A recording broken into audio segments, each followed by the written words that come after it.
Lack of rainfall has created a serious situation in the RGV. We're now in a severe drought, which means we need massive rain just to get us back to our normal water supply. But how does this affect you?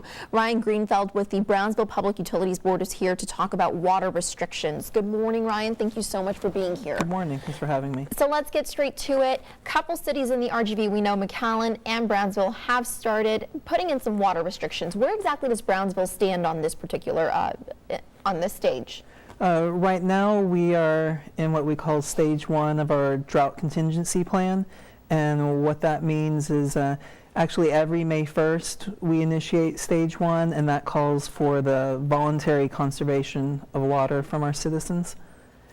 Okay, how many different stages are there in a water restriction type of in your plan? There are 4 stages, and those are triggered mainly from the levels in the reservoir. So if they get as low as 25%, then it could be stage 2 could be initiated. Stage 3 would be initiated if the water levels drop to 15% or below, and stage 4 would obviously be if there were, a really severe shortage of water.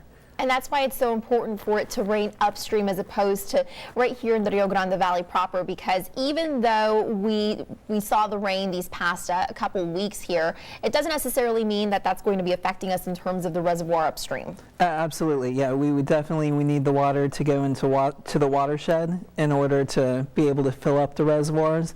That's not to say that rain here isn't useful. It's definitely welcome. One of the nice things is it would at least somewhat lessen the demand for water during that time. But as you say, we definitely would need some rain upstream to be able to work its way down to us. What's one of the biggest questions that you get asked by the general public in terms of water restrictions?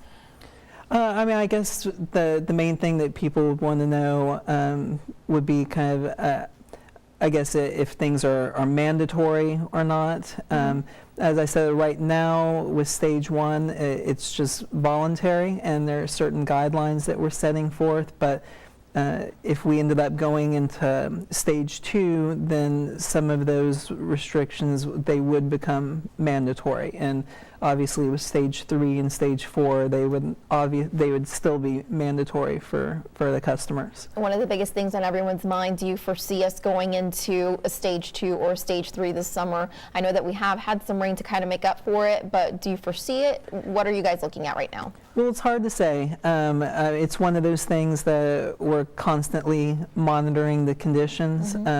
For Brownsville, one of the advantages that we have is the Southmost Regional Water Authority desalination plant, and what that is that's 7.5 million gallons of water that's produced from groundwater rather than through surface water from the river. So it's a source of water apart from just the river that we can rely on, and so it kind of helps us have a little bit more of a base to get us through maybe some of these more dry times. Well, thank you so much for being here, Ryan. We're going to keep you around for our next hour. We'll be back in just a moment. Stay with us. You're watching Action 4 Sunrise.